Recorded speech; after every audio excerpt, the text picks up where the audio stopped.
Cette émission est rendue possible grâce à la famille des partenaires de l'Église de la Victoire.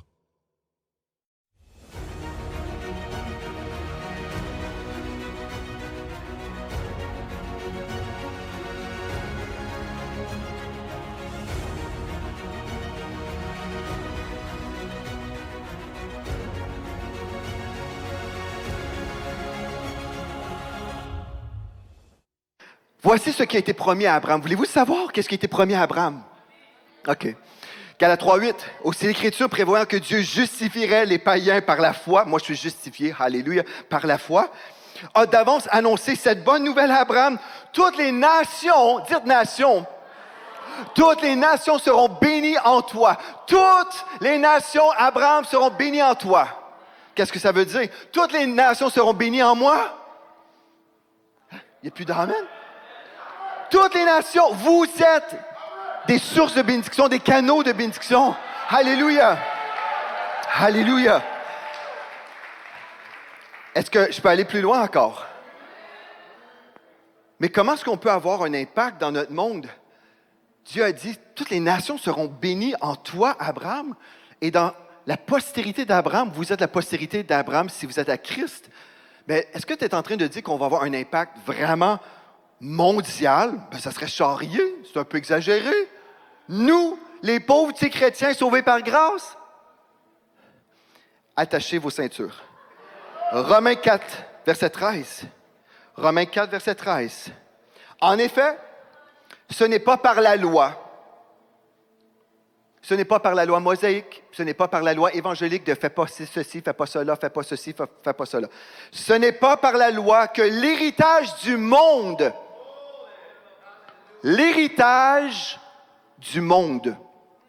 qu'est-ce qu'Abraham a reçu en héritage? Le monde. Ce n'est pas par la loi que l'héritage du monde a été promis à Abraham ou à sa postérité. C'est par la justice de la foi. Qu'est-ce que ça veut dire? Ça veut dire que j'ai en héritage le monde. C'est mon héritage. Dieu a dit, demande-moi les nations en héritage. Je peux demander les nations en héritage. Et si je demande les nations en héritage, je vais les recevoir. Ça veut dire, si Dieu nous donne des projets pour des langues, on va traduire dans des langues différentes, on va y aller. Mais quelqu'un va dire, oui, mais ça ne fait pas de sens. Vous êtes qui, vous, pour croire ces choses-là? Moi, je suis un descendant d'Abraham. Je suis de la postérité d'Abraham. Alléluia! Gloire à Dieu! Alléluia! Amen! Gloire à Dieu! Amen! Hey, c'est exagéré, ça! Gloire à Dieu! C'est pas exagéré, c'est la Bible. Alléluia! Gloire à Dieu! Maintenant, je continue dans mon texte. J'ai juste lu un verset, là. Il y en a jusqu'à 16. Je commence au verset 13. Vous avez attaché vos ceintures? Voyez-vous, quand on commence à lire la Bible, on lit la Bible, on réalise, en fait, est-ce que c'est possible qu'on vive sous nos privilèges? Si Dieu dit, vous êtes la lumière du monde, mais nous, on dit, tournons, fermons nos lumières, allons dans le sous-sol, attendons l'enlèvement de l'Église. On va attendre de mourir. Le diable, il rit de nous. Il rit de nous. Plus grand est celui qui est en moi que celui qui est dans le monde. Plus grand est le Saint-Esprit qui est en vous que les démons qui sont dans le monde. Et on va se cacher dans notre sous-sol. Et on attend de mourir pour briller un jour au ciel qui est déjà super bien éclairé. Dieu ne veut pas qu'on soit dans l'attente de la mort, de la tombe.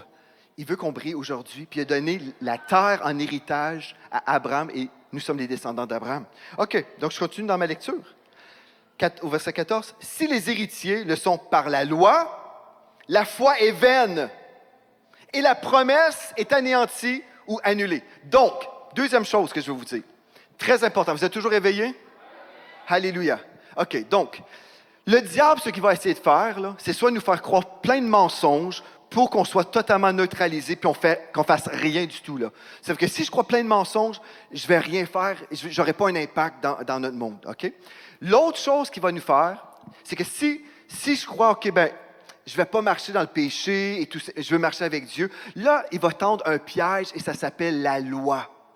Maintenant, Nous, les chrétiens, on comprend qu'on a été sauvés par la grâce, par le moyen de la foi. Cela ne vient pas de nous. C'est vraiment un don gratuit. Donc, on comprend le salut par grâce. Mais une fois qu'on a été sauvé par grâce, aussitôt, dans plusieurs églises, on réembarque dans la loi. C'est certainement pas la loi mosaïque. On sait très bien, on ne va pas égorger des animaux pour aller à l'église. On comprend ça, là. Mais on a créé une nouvelle loi. La nouvelle loi, c'est que pour que Dieu entende tes prières, pour que tu sois vraiment quelqu'un de puissant en Dieu, bien voilà, tu dois être tellement parfait dans ton comportement. Et si tu as des petites fautes, des problèmes, des défis, regarde, tu n'es pas comme moi qui te le prêche. Moi, je suis tellement parfait, là. Puis un jour, peut-être tu vas être à mon niveau. Mais d'ici ce temps-là, écoute, va-t'en dans ton sous-sol, prie, puis peut-être un jour, tu seras assez saint, comme je suis saint. Donc, frères et sœurs, est-ce que vous me suivez? En fait, on tombe dans l'autre piège. Okay? Donc, c'est soit dans un, on ne peut rien faire, ou, OK, je peux faire quelque chose, mais si seulement j'étais plus saint. C'est que là, on essaie toujours un jour de devenir saint pour un jour être capable de faire ce que Dieu nous appelle à faire. OK. Est-ce que vous êtes toujours réveillés? L'obstacle à la foi, c'est une nouvelle loi qu'on a créée nous-mêmes. OK. Plusieurs affirment que l'alliance de Dieu ne fonctionnera pas pour vous parce que votre performance n'est pas suffisamment bonne. Vous n'êtes pas assez bon. C'est pour ça que tu as des problèmes. On va lire la Bible maintenant. Vous êtes prêts à lire la Bible? Hébreux 10, verset 22. Approchons-nous avec un cœur sincère, dans la plénitude de la foi, les cœurs purifiés d'une mauvaise conscience et le corps lavé d'une eau pure. Je veux juste vous aider à comprendre. Si je comprends, je suis sauvé par la grâce, par le moyen de la foi. Cela ne vient pas de nous, c'est le don de Dieu. Ce n'est point par les œuvres, afin que personne ne se glorifie. Donc, je comprends, c'est Jésus qui me pardonne de tous mes péchés. Donc, c'est ça, quand on lit le texte qui parle avoir le corps lavé, on parle ici d'avoir le corps spirituel. Dans le sens, on s'est engagé envers Dieu, on a été purifié. Amen? OK. Bon, là, moi, je m'entends... On s'entend ici là, que je parle aux personnes qui aiment vraiment Dieu, qui veulent vraiment honorer Dieu. Okay? Donc, ce texte nous dit, approchons-nous avec un cœur sincère. Amen? Donc, si vous êtes sincère, ça vous concerne. Dans la plénitude de la foi dans la parole, les cœurs purifiés d'une mauvaise conscience. Donc, Dieu veut qu'on ait la conscience purifiée. Si ma conscience m'attaque, je ne peux rien vivre. Donc, le diable veut toujours que nos consciences soient attaquées. Il veut qu'on ait des mauvaises consciences. Et c'est pour ça que dans nos églises, où on prêche beaucoup sur la sanctification, il y a beaucoup de personnes qui vivent dans le péché. Parce qu'on prêche la loi et l'homme ne peut pas vivre dans la sainteté. À partir de la loi, c'est par la grâce. La grâce nous enseigne à renoncer au péché. Quand je prêche la loi, le monde vit plus dans le péché. Les églises qui prêchent plus sur la sanctification, souvent, il y a plus de gens qui vivent dans le péché, dans ces églises-là, que lorsqu'on entend parler sur la grâce. Parce que c'est la grâce qui nous enseigne à marcher dans la sainteté. Mais on se fait accuser du contraire. Voyez-vous, en fait, le royaume du diable, c'est toujours le contraire. Le diable, il pervertit tout, là. C'est-à-dire que là, admettons, vous entendez le message de la grâce, on va vous dire, ah ben là, tu te fais dire que tu peux vivre dans le péché. Non, c'est tout le contraire. Quand vous prêchez la loi, et on sort le fouet évangélique, cette personne-là, elle va vivre dans le péché à fond. Parce qu'elle a une mauvaise conscience d'elle-même. Elle a une mauvaise conscience. Elle a la conscience du péché. Je suis un pécheur, et le pécheur pêche. Donc, le diable fera tout pour vous séduire à ne pas croire dans les promesses de Dieu. Donc, je reprends le texte. Approchons-nous avec un cœur sincère dans la plénitude de la foi, les cœurs purifiés d'une mauvaise conscience et le corps lavé d'une eau pure. Retenons fermement la profession de notre espérance, de quoi? De notre alliance. Retenons fermement la profession ou la déclaration de notre alliance, car celui qui a fait la promesse est fidèle. C'est lui qui est fidèle. Quand moi je suis infidèle, Dieu demeure fidèle. Donc, il utilise la religion qui culpabilise et crée une mauvaise conscience chez le croyant. La mauvaise conscience est basée sur notre soi-disant mauvaise performance des lois évangéliques. Bon, je ne sais pas si j'en ai trop dit, si vous me suivez aujourd'hui. Mais en fait, le diable vous dit, ne crois pas dans l'alliance.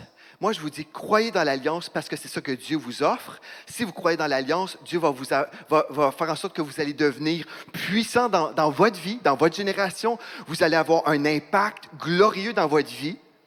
Mais le diable va essayer de vous tendre un autre piège. Si vous commencez à croire la parole de Dieu, il va vous dire, oui, mais tu n'es jamais assez bon. Donc, il y a beaucoup de chrétiens, ils ont une mauvaise conscience. Et toutes les fois qu'ils entendent des messages, ah, c'est vrai, je ne suis pas assez bon, je ne suis pas assez ceci, je ne suis pas assez cela. En passant, la loi ne vous dira jamais, ça y est, tu es assez bon. Vous n'entendrez jamais ça. C'est vrai, hey, tu as assez prié, tu as assez jeûné, tu as assez lu, hey, là, tu as bien réussi. Maintenant, la gloire peut venir sur toi. Vous n'entendrez jamais ça parce que la loi va toujours dire, c'est toujours pas assez. Tu n'es toujours pas assez bon. Mais quand vous réalisez ceci, là, je vais vous lire le dernier verset pour ce matin. Non, 2 autres. Voici ce qui se passe quand vous devenez un enfant de Dieu. Hébreux 10, 14, en parlant de Jésus. Car par une seule offrande, quand Jésus est mort sur la croix, car par une seule offrande, il a amené à la perfection pour toujours ceux qui sont sanctifiés. Moi, je n'ai pas une mauvaise conscience, parce que j'ai été amené à la perfection pour toujours, parce que j'ai été sanctifié. Donc, voyez-vous ça dans votre Bible? Hébreux 10, 14, c'est la Bible, là. Quand quelqu'un vous dit, tu n'es pas assez ceci, tu n'es pas assez cela, vous pouvez juste dire, pour moi, puisque Dieu dit que j'ai été amené à la perfection pour toujours, je trouve que c'était quand même un très bon niveau.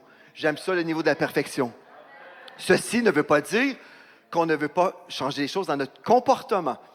Dans notre comportement, il y a notre condition et notre position. Notre position en Christ, c'est une position de perfection. Mais quand j'ai la révélation de ma position en Christ, c'est alors que ma condition humaine peut s'améliorer. Mais quand j'essaie d'améliorer ma condition, j'essaie d'améliorer ma condition sans la révélation de ma perfection en Christ, je ne peux pas y arriver. Ça ne marche pas. J'essaie, mais je tombe. J'essaie, je tombe. Mais quand je réalise que j'ai été amené à la perfection pour toujours, est-ce que j'ai une mauvaise conscience? Non, parce que ma conscience a été purifiée par le sang de Jésus. Donc, si Dieu dit, lève-toi et brille, car ta lumière arrive, alléluia, je vais dire, Seigneur, je vais le faire. Quelqu'un entend, le Seigneur dit, lève-toi, sois éclairé, car ta lumière arrive. Lève-toi, sois éclairé, car ta lumière arrive. Personne ne va dire, non, pas moi, Seigneur. Moi, je ne suis pas assez sanctifié, je ne suis pas assez ceci, je n'ai pas lu ma Bible 1 heure à matin. Je ne suis pas assez bon, je ne suis pas assez bon, je ne suis pas assez... Voyez-vous, le diable veut qu'on soit là. Autant et aussi longtemps qu'on est assis. Si vous restez toujours assis, soit dans le découragement, soit dans les mensonges, soit dans le mensonge que vous n'êtes pas assez bon, toutes ces choses-là vont vous empêcher de vous lever. Mais, qui croira Dieu ce matin? Qui croira Dieu ce matin? Trouvera-t-il encore la foi sur la terre? Qui a cru à notre message? À qui a été révélée l'intervention de l'Éternel? Ma prière pour vous aujourd'hui, c'est que vous allez croire la parole de Dieu. Moi, je ne crois pas dans l'évangile de l'échec, de la pauvreté, de la condamnation du chrétien. Je ne crois pas dans ces choses-là parce que c'est le diable qui veut nous neutraliser. Donc aujourd'hui, je peux vous dire, je crois clairement, fermement, fièrement dans le message de la foi. Un message qui peut être opposé, mais vous savez ce qui est merveilleux? Si le diable oppose ce message, c'est un signe que c'est vrai. Amen. Amen. Avez-vous remarqué aux Jeux olympiques quand ils voulaient attaquer quelqu'un? Au tout début des Jeux olympiques, ils ont attaqué Jésus. Avez-vous remarqué qu'ils n'ont pas attaqué d'autres dieux? Avez-vous remarqué? On n'attaque pas les autres dieux. On attaque toujours celui qui est véritablement vivant. Le diable n'aime pas Dieu. Donc, le diable n'aime pas la vérité. Frères et sœurs, j'aimerais, en terminant, Victoire Musique va venir, là, mais vous avez entre vos mains, vous ne savez pas, là, mais vous avez dans cette parole une parole qui est vraiment puissante. Cette parole, elle est vraiment puissante. Vraiment puissante. C'est pour ça que le diable fait tout dans son possible pour vous distraire, pour ne pas la lire. Il fait tout dans votre possible. Dès que vous commencez à la lire, il va vous envoyer un petit messager pour dire « Ouais, mais ça, c'est pas pour toi. » Une foule de personnes ne croient pas que c'est pour eux. Ils vont lire ça comme un texte historique. Mais quand je dis non, un instant, il est écrit. Oh, j'aime le psaume 91. Ça, c'est pour moi. Je ne sais pas si vous avez dit Amen pendant que j'ai prêché. Mais pour ceux qui ont dit Amen, quand j'ai lu des versets, vous avez dit ça, c'est à moi. Allez, ça, c'est à moi. Gloire à Dieu, je prends. J'aimerais ça prier pour vous ce matin, pour ceux qui veulent prendre une décision de devenir des croyants qui croient vraiment à la Bible. Vous allez dire, oui, tous les chrétiens croient dans la Bible, Pasteur Joël. Non, moi, je dis, croient vraiment à la Bible, pas la tradition des hommes. Donc, les gens qui sont prêts à croire à la Bible, mais qui sont aussi prêts à croire, même si vos meilleurs amis ne croient pas à la Bible. Même si votre foi dans les promesses de Dieu est considérée comme ridicule pour certains. Est-ce que vous êtes assez courageux où vous allez dire, moi, je crois ce verset. Le bonheur et la grâce m'accompagneront tous les jours de ma vie. J'ai déjà entendu une histoire où quelqu'un disait, non, c'est pas pour nous, ça, c'est pas pour tous les jours de notre vie. Un théologien qui a un doctorat. Non, c'est pas pour nous, quand même pas pour tous les jours de notre vie, là. Oui, le bonheur et la grâce m'accompagneront tous les jours de ma vie. Mais un théologien avec un doctorat, avec beaucoup de lettres derrière son nom, disait, non, non, c'est pas pour nous, ça. Ça donne quoi lire une Bible, puis c'est toujours pour les autres? Moi, c'est pour moi. C'est pour moi, c'est pour vous. Amen. On va prier ensemble. Qui croira à Dieu? Qui croira à la parole de foi? Il faut être courageux. Il faut devenir mature. Alléluia. Père éternel, je veux prier pour mes frères et mes sœurs qui sont dans cette maison et qui sont connectés dans les nations. Seigneur, je veux te remercier pour ta parole qui a la possibilité de transformer des vies. Ta parole qui guérit encore les malades en 2024. Ta parole, c'est un Dieu qui donne une famille aux stériles. Ta parole qui donne la provision quand la provision est manquante. C'est un Dieu, tu es ce Dieu qui est toujours fidèle à ta parole. Tu es ce Dieu fidèle et ta parole est vraie. Ce matin, je suis ici pour déclarer que ta parole est la vérité. Ta parole est la vérité. Je vais te croire avant de croire les hommes qui disent le contraire. Ta parole, c'est un Dieu et la vérité. Ta parole dit toujours la vérité. Et ça, je crois ta parole, peu importe les opinions, peu importe l'opposition spirituelle, peu importe les moqueries, peu importe l'opposition, je vais croire ta parole. Et je veux prier, Seigneur Dieu, pour mes frères et mes sœurs qui sont devant un choix aujourd'hui. Est-ce qu'ils vont croire ta parole malgré des contradictions dans leur vie personnelle? Certains sont dans une lutte contre la maladie, le combat de la foi contre la maladie. D'autres ont des problèmes dans leur couple, dans leur famille. Peut-être d'autres ont des problèmes au travail, dans une entreprise, dans des finances. Seigneur, tu connais la vie de tous et chacun ici. Et Seigneur, ta parole est la solution pour chacun des problèmes qu'on peut vivre. Seigneur, je prie pour mes frères et mes sœurs. Je prie aujourd'hui que tout ton peuple ici à l'Église de la Victoire, qu'on puisse tous dire aujourd'hui, on va croire ta parole. Je prie, Seigneur Dieu, pour un peuple courageux, un peuple qui n'a pas peur de se tenir dans la vérité, un peuple qui n'a pas peur de dire, Seigneur, tu dis toujours vrai. Alléluia. Et je prie, Seigneur Dieu, maintenant aussi pour ceux qui sont avec nous, peut-être pour la première fois, qui ont entendu parler de toi, qui ont entendu parler de ta bonté en ce qui concerne leur vie, comment tu les aimes avec un amour éternel. Et je prie maintenant qu'ils puissent entendre ta voix d'invitation qui les invite à venir à la maison. Je prie, Seigneur Dieu, que tu touches leur cœur maintenant, qu'ils puissent se donner à toi avant de partir de cette place. Alléluia. Merci, Seigneur Dieu, pour la vie éternelle qui se manifeste dans nos vies, qui se manifeste dans la vie de nos frères et nos sœurs. Et même pour ceux qui visitent aujourd'hui, je prie pour le miracle de la nouvelle naissance. Alléluia. Amen. Gloire à Dieu. S'il y a une personne ici, une ou plusieurs personnes qui n'a pas encore fait de Jésus le Seigneur de sa vie, j'aimerais ça vous donner l'opportunité en levant la main. Est-ce qu'il y a une personne ici qui dirait, Pasteur Joël, moi je veux devenir un enfant de Dieu, je veux donner ma vie à Jésus? Est-ce qu'il y a une ou plusieurs personnes ici en levant la main? Super, excellent. Est-ce qu'il y en a d'autres aujourd'hui en levant la main, vous dites, moi je veux donner ma vie à Jésus? Est-ce qu'il y en a d'autres ce matin qui disent, moi je veux donner ma vie à Jésus? Je vais prier avec vous. Et quand je vais prier avec vous, un miracle va se produire. Le Saint-Esprit, Dieu va venir vous habiter. Dès qu'on prie, le Saint-Esprit va venir vous habiter. Il va vous donner une nouvelle nature. Quand vous allez lire la Bible, vous allez découvrir, wow, j'ai un héritage glorieux. Vous allez commencer à vivre des miracles dans vos vies. Mais aussi, vos péchés seront pardonnés. Alléluia, c'est ça qui est la chose la plus importante. Le pardon de tous nos péchés. Et on va être en route vers le ciel ensemble. Alléluia. Donc, une dernière fois, est-ce qu'il y a une ou plusieurs personnes qui diraient, moi, je ne veux pas vivre ma vie sans Dieu. Je veux donner ma vie à Jésus aujourd'hui. Est-ce qu'il y a une ou plusieurs personnes? Alléluia. Gloire à Dieu. OK, on va prier. Et pour ceux qui ont levé la main, j'aimerais ça qu'on puisse juste vous inviter à la toute fin. Pasteur Chamim, je ne sais pas où elle est. OK, elle est devant moi. Donc, vous pourrez venir rencontrer Pasteur Chamim et puis elle va pouvoir prendre vos coordonnées pour qu'on puisse vous aider à marcher dans les voies de Dieu. Ce n'est pas une religion, c'est une relation vivante, véritable avec Jésus. C'est une relation avec Dieu. Et la parole de Dieu, c'est votre guide, le guide de l'opérateur, guide du manufacturier que Dieu vous a laissé pour découvrir ce qui vous appartient. Vous avez besoin de découvrir ce qui vous appartient.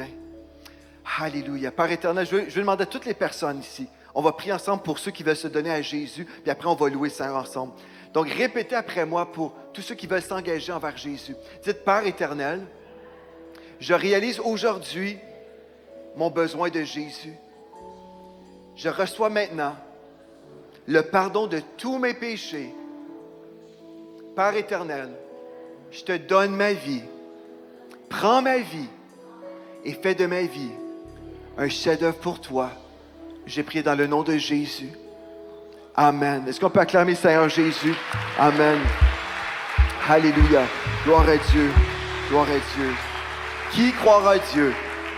On va croire Dieu. Est-ce qu'on va croire Dieu dans cette maison ici? Est-ce qu'il y en a, vous dites, moi je vais croire la parole de Dieu, toutes les promesses de Dieu. Toutes les promesses de Dieu sont pour nous. Oui et Amen. Toutes les promesses de Dieu. Toutes les promesses de Dieu. Amen. Alléluia. Je compte sur toi. Alléluia. Tu renouvelles mes forces. Tes promesses sont vraies. Ta parole ne faillit pas. Alléluia. Je reste ferme, car tu prends soin de moi. Oh, même dans les tempêtes, tu ne m'abandonnes pas, car tu es fidèle. Déclare-le fidèle, tu es fidèle. Oui, tu es fidèle, fidèle à jamais. Encore une fois, nous disons que tu es fidèle. Jésus fidèle, tu es fidèle. Oui, tu es fidèle, fidèle. Encore une fois, nous le déclarons que tu es fidèle, tu es. Mon Dieu, tu es fidèle à tes promesses. Oui, tu es fidèle, fidèle, fidèle à jamais. Est-ce qu'on peut déclarer ensemble, je compte sur toi? Alléluia, Jésus, je compte sur toi. Je compte sur toi. Oui, tu renouvelles, tes promesses sont vraies, tes promesses sont vraies, ta parole ne faillit pas. Alors oui, je reste ferme, peu importe ce qui arrive, car tu prends soin de moi. Oui, même dans les tempêtes,